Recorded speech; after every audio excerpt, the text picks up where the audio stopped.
Assalamualaikum warahmatullahi wabarakatuh. Perkenalkan, Waalaikumsalam. kami dari kelompok 2B ingin mempresentasikan hasil dari kerja kelompok kami dengan materi presentasi yaitu analisis proses bongkar muat kontainer pada penanganan mencegah barang rusak menggunakan kren kapal.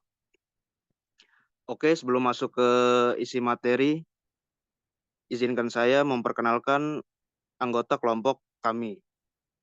Oke, saya sendiri Muhammad Radika Prakoso, terus ada Muhammad Faus Jahfal, ada Irma Darmayanti, ada Inayah Prada Banowati, ada Devi Puspitasari, ada Aulia Rofika Dewi, dan yang terakhir ada Muhammad Reva Darmawanto. Oke, slide selanjutnya akan dibacakan oleh anggota kelompok saya.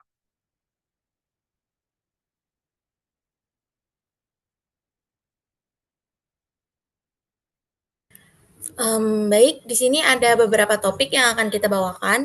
Yang pertama itu ada container handling, pengertian container handling system.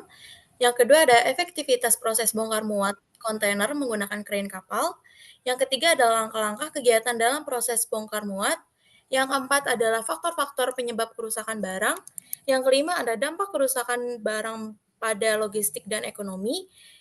Selanjutnya ada strategi pencegahan kerusakan barang dan yang terakhir yaitu ada kesimpulan.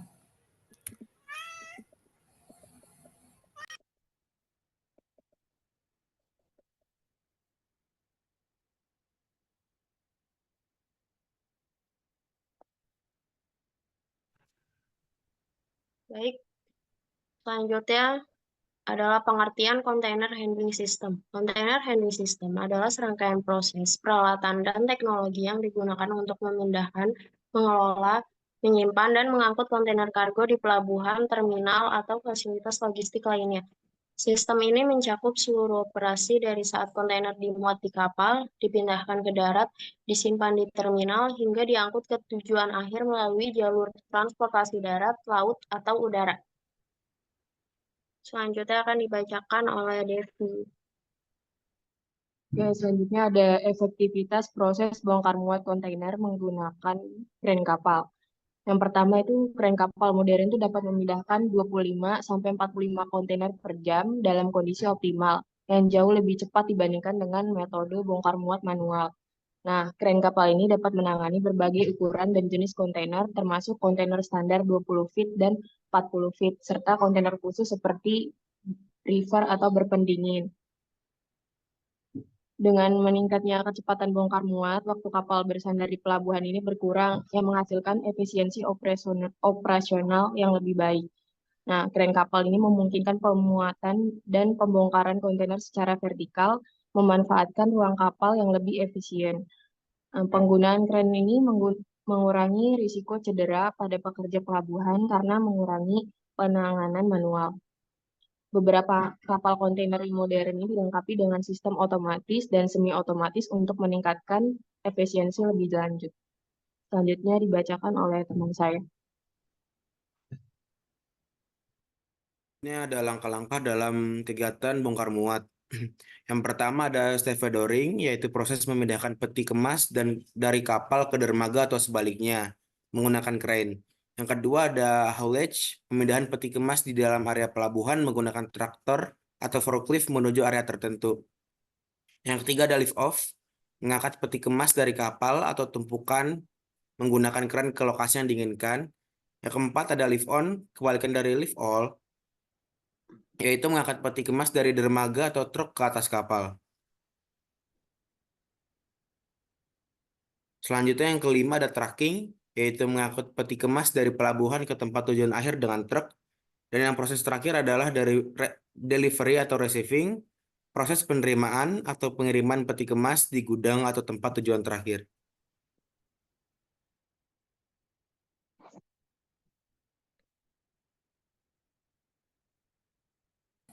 Baik, selanjutnya yaitu ada faktor-faktor penyebab kerusakan barang. Yang pertama itu ada faktor teknis. Di faktor teknis ini, kerusakan pada peralatan bongkar muat, contohnya itu kayak crane atau forklift. Kerusakan ini dapat mengakibatkan keterlambatan dan potensi kerusakan barang. Contohnya itu ada kerusakan pada cartridge pump dapat menghambat proses bongkar muat. Yang kedua yaitu ada faktor lingkungan. Faktor lingkungan ini cukup besar ya, karena di faktor lingkungan ini seperti cuaca buruk juga dapat mempengaruhi proses bongkar muat. Misalnya hujan dan angin kencang dapat membahayakan proses dan meningkatkan risiko kerusakan barang. Yang ketiga yaitu ada kelalaian manusia. Kelalaian manusia ini yaitu contohnya ada operator yang tidak memperhatikan atau kurang memahami prosedur operasional dapat melakukan kesalahan dalam penanganan barang, seperti menjatuhkan kontainer atau mengabaikan prosedur keselamatan yang dapat merusak barang. Yang terakhir yaitu ada kurangnya pengawasan. Kurangnya pengawasan selama proses bongkar muat dapat menyebabkan kegagalan dalam penanganan barang. Selain itu, kurangnya pengawasan selama proses bongkar muat dapat menyebabkan barang-barang ditangani dengan cara yang tidak sesuai SOP yang dapat berpotensi menimbulkan kerugian.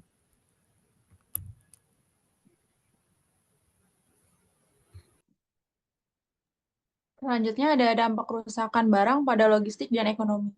Kerusakan barang saat proses bongkar muat itu dapat memberikan dampak signifikan bagi berbagai pihak yang terlibat dalam rantai pasokan. Dari sudut pandang ekonomi itu, kerusakan barang seringkali mengakibatkan kerugian finansial yang besar bagi pemilik barang, yang mungkin harus menanggung biaya penggantian atau klaim asuransi. Hal ini juga dapat merugikan perusahaan penyedia jasa bongkar muat, kayak perusahaan Pelindo, yang mungkin harus membayar ganti rugi dan menghadapi tuntutan hukum akibat kelalaian dalam penanganan barang. Dari sudut pandang operasional, itu kerusakan barang dapat menyebabkan keterlambatan pengiriman dan distribusi, yang berdampak pada kepuasan pelanggan dan reputasi perusahaan. Nah, hal ini itu sering terjadi karena kebutuhan untuk menangani klaim, melakukan investigasi, atau bahkan menunggu pergantian barang yang besar.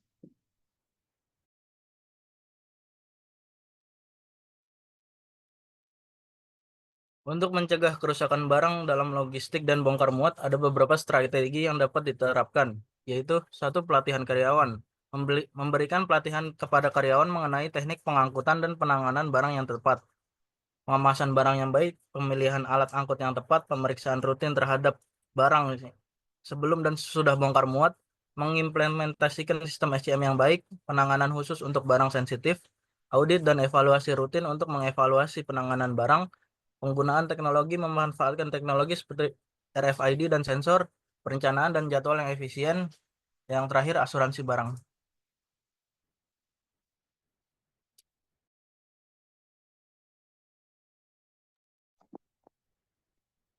Oke, kesimpulan. Jadi sistem ini merupakan elemen krusial dalam perdagangan global yang mendukung kelancaran dan efisiensi perpindahan barang di pelabuhan. Maka dari itu, harus memberi peluang terhadap pandangan global seperti satu, memungkinkan perpindahan barang yang cepat, aman, dan efisien dari satu lokasi ke lokasi yang lain. Kedua, penggunaan teknologi canggih seperti otomatisasi sistem pelacakan kontainer dan perangkat lunak manajemen pelabuhan. Ketiga, ada tantangan yang perlu dihadapi. Keempat, ada peluang besar terletak pada adopsi teknologi baru seperti AI, blockchain, pelabuhan pintar, dan energi terbarukan. Dan terakhir, ada investasi dalam solusi ramah lingkungan. Dan pengembangan pelabuhan cerdas adalah kunci untuk memastikan pelabuhan masa depan tidak hanya lebih efisien, tapi juga berkelanjutan dan selaras dengan kebutuhan global yang terus berubah.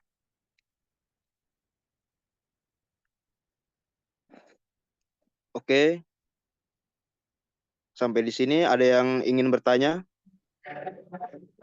Izin bertanya, boleh? Ya, silakan.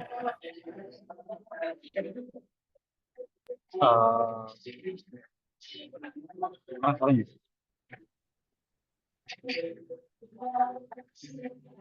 Perkenalkan, saya Mas Fikri dari kelompok Mafia ingin bertanya. Tadi kan di situ dijelaskan bahwa ada kerusakan barang akibat faktor cuaca ya. Yang dimana Iya. faktor cuaca ini konteksnya itu adalah force major yang dimana di luar kehendak dan keinginan manusia. Ketika terjadi kerusakan yang diakibatkan force major ini, kira-kira pihak mana sih yang harus bertanggung jawab atas kerusakan barang tersebut? Apakah dari pihak terminal sendiri, atau pemilik barang, atau pelayan? Terima kasih. Ya, sama-sama. Assalamualaikum. Oke. Ya. Yang lain ada pertanyaan lagi? Izin bertanya, Ya, silakan. kalau misalkan barangnya udah rusak, itu kita bisa nuntut pelayaran sebesar nilai barang yang rusak dan kita asuransikan nggak? Masih. Ya. Ada lagi?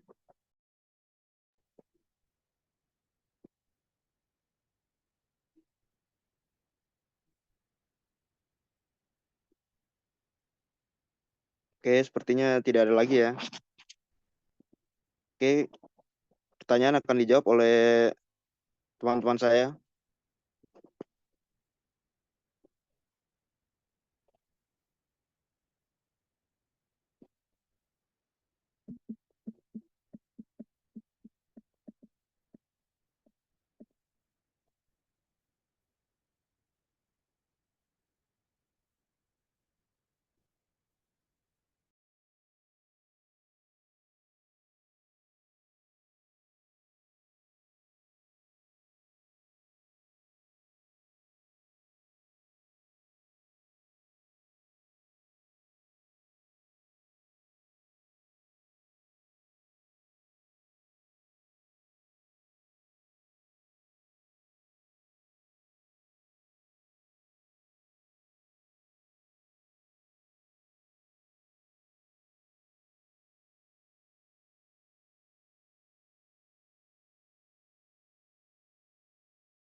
Izin menjawab pertanyaan Bang Fikri.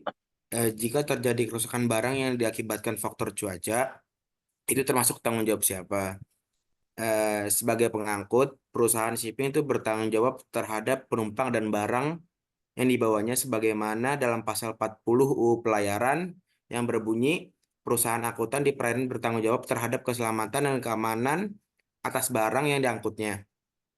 Perusahaan angkutan di perairan bertanggung jawab terhadap muatan kapal sesuai dengan jenis dan jumlah yang dinyatakan dalam dokumen atau kontrak dalam pengangkutan yang telah disepakati.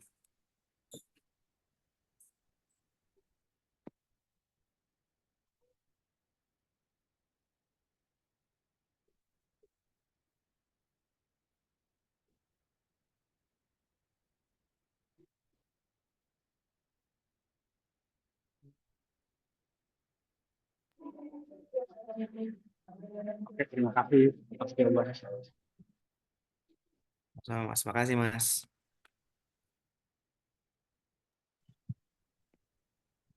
Baik, izin menjawab pertanyaan kedua dari Yosefa.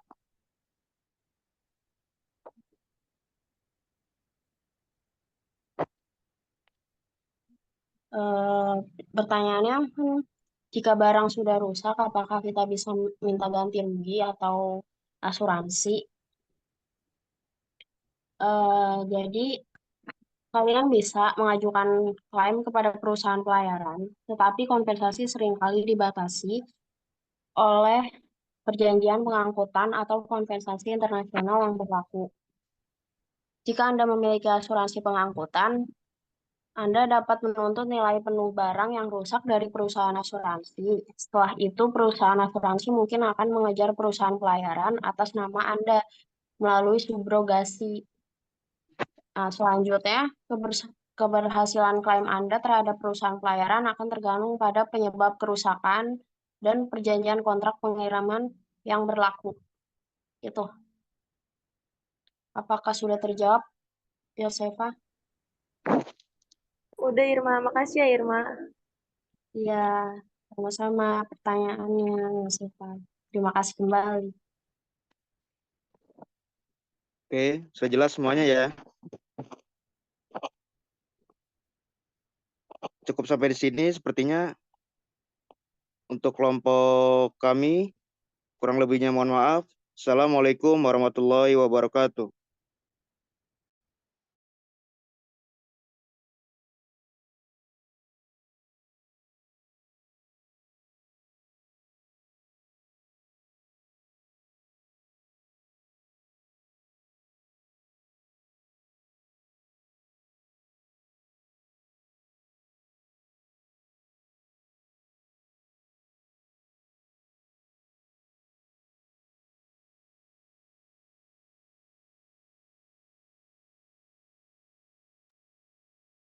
Assalamualaikum warahmatullahi wabarakatuh. Kami dari kelompok 3A. Di sini kami akan menjelaskan hasil materi diskusi kami yang berjudul optimalisasi proses bongkar muat menggunakan kontainer handling system yang berkualitas.